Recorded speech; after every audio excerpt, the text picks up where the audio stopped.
Bonjour. Aujourd'hui, nous allons voir ensemble la dernière section en fait du chapitre 9, qui est la section 9.5. Donc, on va parler de l'érosion. Alors, à la page 277 de ton cahier Origine, donc on commence en expliquant un peu qu'est-ce que l'érosion. Donc, on vous dit que l'érosion, c'est une usure de la surface terrestre, donc ici. Ça peut se faire de façon naturelle ou artificielle. Donc, naturelle, ça se fait dans la nature. Artificielle, des fois, c'est parce que ça va être aidé ou favorisé par l'homme. Et qu'on appelle ça de l'érosion.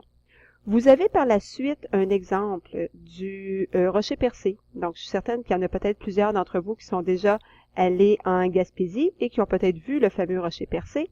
Si on regarde ici, on a une image qui date de 1758. Et on a une image du rocher percé qui date aujourd'hui. Si on compare les deux images, on s'aperçoit que, bon, j'ai un trou ici, mais que le deuxième trou, ce qui s'est passé, c'est que l'arche qui était formée au-dessus s'est affaissée. Donc, il peut y avoir plusieurs choses qui vont faire de l'érosion. Entre autres, dans ce cas-ci, bien, naturellement, on voit que l'eau est un facteur d'érosion. Il peut aussi avoir le vent, le gel et le dégel. Donc, il y a plusieurs choses qui peuvent avoir affecté notre rocher percé et qui peuvent avoir fait en sorte que il y a une partie qui s'est affaissée.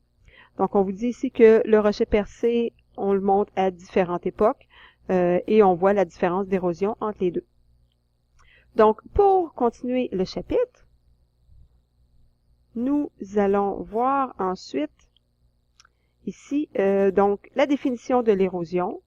Nous allons faire une étoile.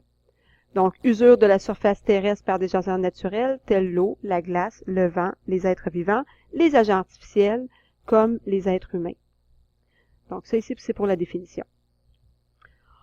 On va voir maintenant, je pense qu'il y en a trois, oui, donc trois éléments en lien avec l'érosion de l'eau. Donc, l'eau peut éroder de différentes façons notre sol et la première représentation, c'est le ruissellement. Je vais te montrer une image que moi j'aime bien, je l'ai mis ici. Donc, il s'agit d'une photo des chutes Niagara vues du dessus. Donc, c'est comme si tu étais en avion et que tu regardes les chutes Niagara vers le bas. Donc, ce que tu vas voir, c'est que en 1678, les chutes Niagara étaient beaucoup plus avancées et que année après année, les chutes reculent. Donc, ici en 1764, ensuite en 1819, en 1842, 1886 et finalement en 2011. Donc, pourquoi les chutes reculent? Il y a un énorme volume d'eau qui passe par les chutes Niagara et l'eau va éroder. Donc, la puissance de l'eau, faut pas la négliger, et cette eau-là va entraîner des rochers dans sa chute finalement. Ce qui fait qu'on va retrouver plusieurs roches au pied des chutes Niagara qui sont des morceaux de roches qui ont été arrachés au bord ici de la falaise. Donc, les chutes reculent constamment et elles vont continuer de reculer. Donc, il est à prévoir que présentement, en 2016, c'est probablement un petit peu plus reculé qu'en 2011. Donc, le ruissellement, la force de l'eau, c'est ce que ça peut causer. Donc, c'est ce dont on vous parlait ici à la page 277. Donc, j'ai marqué comme exemple, justement, les chutes Niagara. J'aimerais ça que tu l'ajoutes toi aussi. Donc, l'exemple que je t'ai montré. Et on va souligner, les eaux de surface s'écoulent dans les cours d'eau, vont briser, vont transporter des roches et creuser un lit au niveau de la rivière. Donc, c'est ce qu'on vous montre ici, le ruisseau qui va creuser son lit. Je m'en vais ensuite à la page 278. Donc, deuxième phénomène visible dû à l'érosion de l'eau, c'est le phénomène de gel et de dégel. C'est quelque chose qu'on a déjà parlé un petit peu en classe. On a vu que quand l'eau gèle, elle gonfle, donc elle va prendre de l'expansion et ça va avoir comme effet de briser certaines roches. Je vais tout de suite aller voir l'exemple avec toi, puis on viendra continuer à souligner des trucs par la suite. Mais on vous montre ici que quand l'eau, elle est sous forme liquide, elle va venir s'insérer, elle va trouver des petites fissures pour s'infiltrer à l'intérieur de ma roche. Ensuite, quand l'eau va geler, on a dit qu'elle prenait de l'expansion. Donc, en prenant de l'expansion, elle va grossir et à ce moment-là, ça peut faire briser une partie de mon rocher. Donc, c'est ce qu'on vous montre dans l'image ici. Et on vous dit ensuite que, bon, ben, il va y avoir des roches qui vont tomber, donc des éboulis qui vont avoir lieu. Et les roches en tombant vont aussi entraîner d'autres roches à tomber. Donc, c'est un phénomène un peu comme un cercle vicieux. Alors, j'ai marqué comme exemple un nid de poule. Donc, c'est un exemple que j'aimerais que tu ajoutes. Donc, exemple nid de poule, je vais te montrer ma photo de nid de poule ici. Donc, c'est une rue, possiblement à Montréal. Donc, on voit que c'est peut-être la fin de l'hiver, on voit encore de la neige, et l'hiver est assez désastreuse pour nos routes. Donc, il se passe ce fameux phénomène de gel-dégel. Donc, quand il fait plus chaud, on sait que l'hiver, il fait pas tout le temps en bas de 0 degré, il y a des journées un petit peu plus chaudes l'hiver.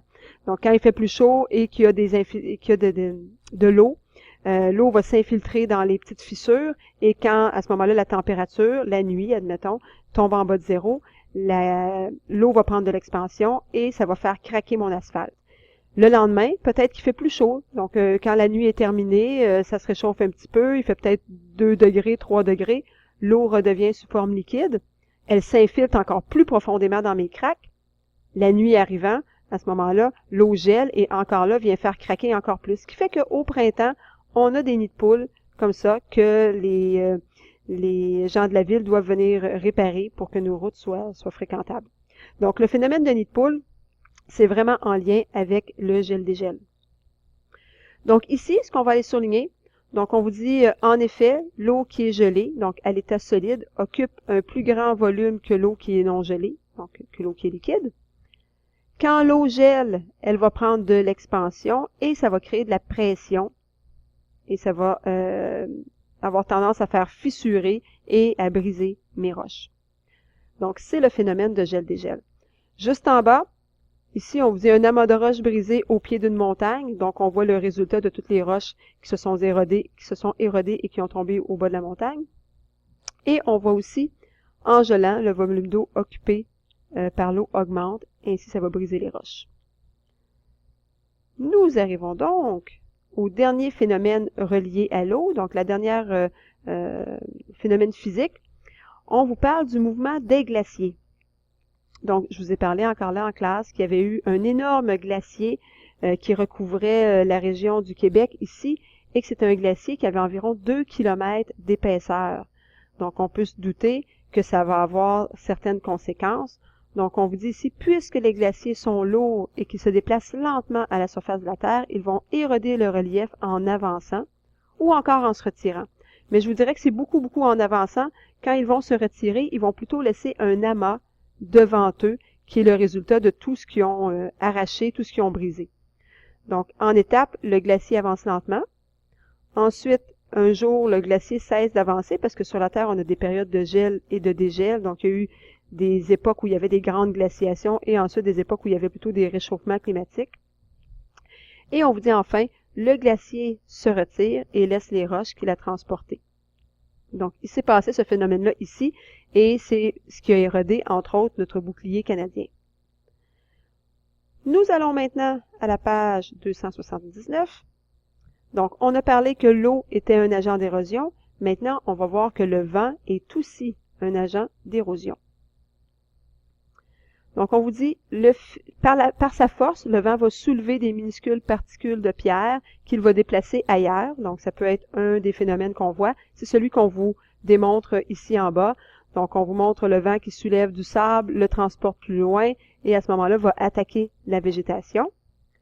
Ou encore, les petites particules peuvent aussi polir des rochers en entrant en collision avec ceux-ci.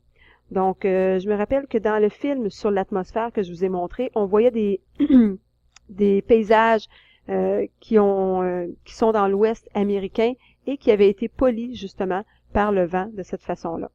Donc, on vous dit que le vent peut être à l'origine de création de déserts ou encore la formation d'arches naturelles, comme on l'a un peu plus bas.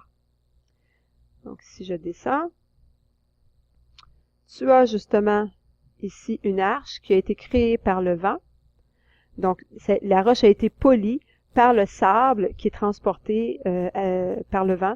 Donc, il va venir polir ma roche. Dernier agent d'érosion qu'on va voir aujourd'hui, les êtres vivants. Et nous, on en fait partie naturellement. Entre autres, la déforestation va avoir un effet. Donc, on vous dit en pratiquant la déforestation, l'humain va contribuer à l'érosion du sol. De quelle façon? C'est que les racines de nos végétaux retiennent le sol. Quand tu n'as plus d'arbres, tu n'as plus de végétation sur ton sol, le sol est à nu, comme on pourrait dire, et à ce moment-là, aussitôt qu'il y a du vent, le vent va entraîner les particules de sable et de terre avec lui, ce qui va accélérer l'érosion. Mais si nous avons des plantes, des arbres, des végétaux avec des racines, les racines aident à mieux retenir le sol et à ce moment-là, il va y avoir moins d'érosion. Donc, nous, les humains, quand on coupe les arbres, on coupe les plantes, mais à ce moment-là, on devient un agent qui va accélérer l'érosion naturelle aussi du sol. Alors, ça termine cette dernière vidéo pour le chapitre 9. On se revoit en classe.